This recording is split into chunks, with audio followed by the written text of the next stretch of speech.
Hello, fellow story explorers. Welcome to Stories with Stan.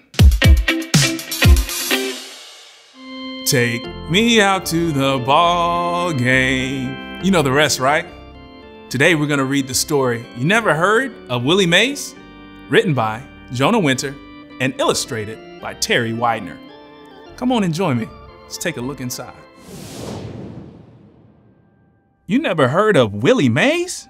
The Willie Mays? Oh geez, where to begin? How about Birmingham, Alabama, 1941, a kid with his ear glued to the radio. We interrupt this program for an important announcement. Joe DiMaggio has just homered off Red Sox pitcher Dick Newsom, extending his hitting streak to a record-breaking 45 games. As the story goes, a little boy named Willie Mays had himself a hero. Willie told his pop, "I want to be the next Joe DiMaggio." Word was, Willie did everything like Joltin' Joe. The batting stance, the way he ran, the way he threw. There was only one problem.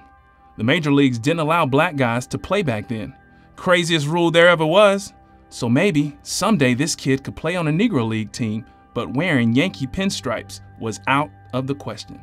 In the deep South, where Willie lived, black folks had to drink from different water fountains and sit at the back of the bus.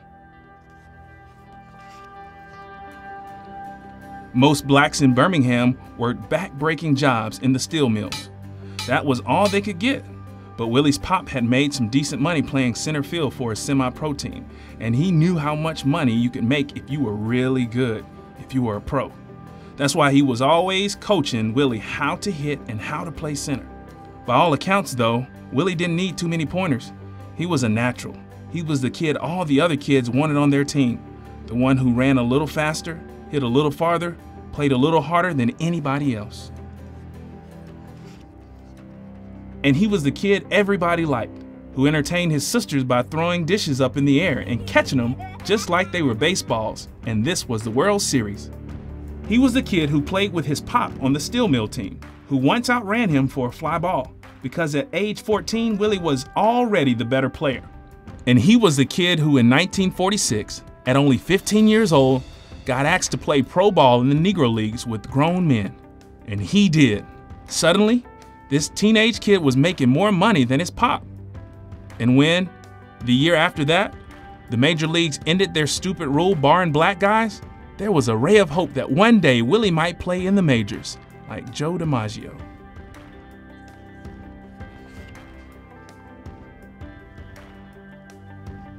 What a wild thing that must have been for young Willie. Spending his summer vacations playing for teams like the Birmingham Black Barons, riding around the country in a rickety bus through the night, because no white-only hotels would put him up, getting teased by the older guys, who knew in their hearts he was already better than them, that he was going places, even though his voice was still squeaky and his arms were still skinny and he still had a lot to learn. Legend has it, the first time Willie got hit by a pitch, he was lying on the ground, wind knocked out of him, practically crying. His coach walks up to him and says, "Son, can you see first base?" "Yes, sir," Willie squeaks. "Then I want you to get up and walk there. And the first chance you get, I want you to steal second." Well, as it turned out, Willie did steal second and third and scored a run. And he kept on running and running and running, all the way to the major leagues. It was 1951, and there weren't too many black guys in the majors yet. They had to be mind-boggling good to make the cut. The team that signed him was the New York Giants. And for us Giants fans, this was a big deal. See, we were just a so-so team back then. We never got higher than third place. We needed a miracle, and this kid was supposed to be just that. The next Babe Ruth, the next Ty Cobb, and yep, even the next Joe DiMaggio, all rolled into one. Long story short, Mays did not disappoint. Before his first game as a Giant in Philadelphia, Willie was taking practice cuts like guys do during warm-ups, and suddenly everyone, even the Phillies, stopped what they were doing and watched. Jaws dropped, while this young black guy walloped ball after ball over the fence. one to the left field grandstand, one off the scoreboard, one into the stratosphere. Well, they hadn't seen nothing yet. For instance, his first at-bat at the Polo Grounds, the Giants Stadium, up against Warren Spahn, one of the greatest pitchers of all time. Mays takes a curveball that just paints the outside corner for strike one. Mays might be just a little overmatched right here. Next pitch, swung on and missed. The count 0-2. Here comes the pitch. Mays connects. That ball is headed for the... No, it clears the left field roof. Willie Mays, in his first at-bat in New York, has sent one out of the stadium. Silence falls over the stands. Then, like a tidal wave, comes a roar. A 20-year-old rookie, a kid, had awakened the sleeping Giants. Geez, what a way to say, I'm here. And what he goes on to do that season, not just for the Giants, but for all of baseball, can't be explained with the numbers or stats. It was how he went all out, every single moment, flying around the bases so fast that his hat would fly off, charging line drives hit to shallow center field like his life depended on it, using his classic basket catch, his glove held out like he was asking for a cookie, cool as can be, and making throws no other human could make, including one so great it got nicknamed the Throw. Willie Mays is reaching up with one hand. He's got it. He spins 180 degrees. Cox breaks for home. Wait a minute. The ball comes in. Westrom on the fly. Cox slides, and Westrom cuts him down at the plate. Cox is out. Billy Cox is out. Catch, throw, run, hit, slug. Mays could do it all. And he could do it with style, my friend. To us kids, Mays was just like a big kid himself. He was one of us, and we loved him, and he loved us right back. Talking to the fans, he'd always say, "Hey," in that high-pitched voice that earned him the nickname the Say Hey Kid. But what we all loved best was how hard he played. Mays tried so hard he sometimes passed out right there on the field. They had to carry him off on a stretcher. And then, after games, he'd go back home to Harlem and play stickball on St. Nicholas Place with the neighborhood kids. It was like he couldn't stop. The Polo Grounds, the streets, he didn't care where he was playing.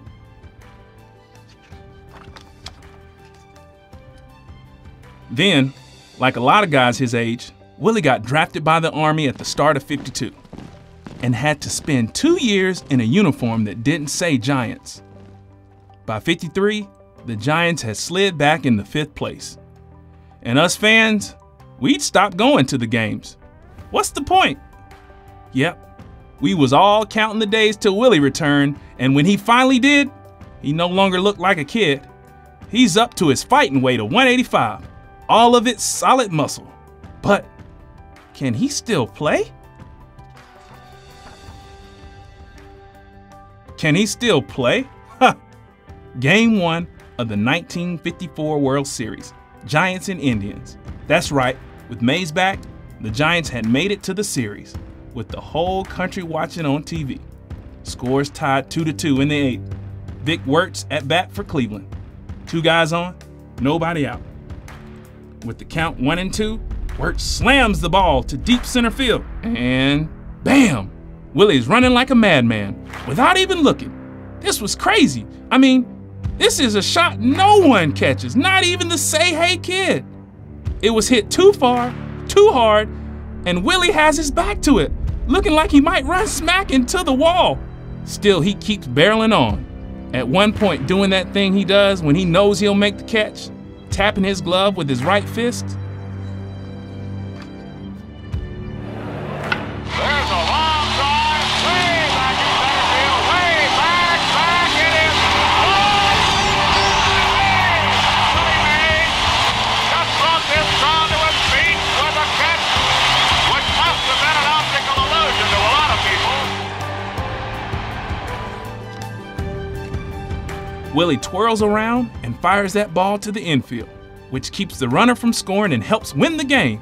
In this one play, he defies the laws of nature, gravity, baseball, common sense, eyesight, and probably a few other laws too.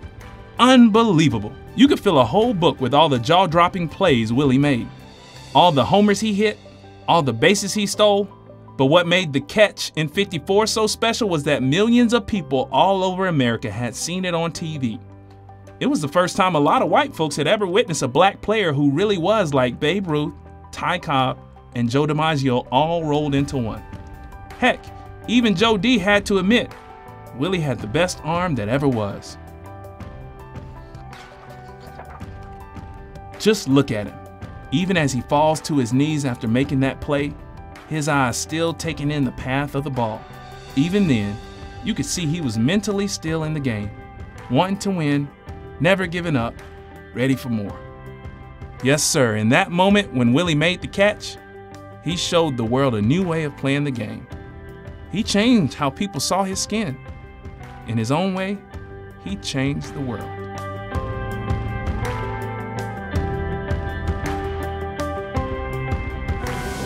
I hope you enjoyed You Never Heard of Willie Mays. Always remember to be kind, never judge a book or a person by their cover. See you next time, friends. Stories with Stan is a production of Leap for Literacy. Please be sure to subscribe, share, and support.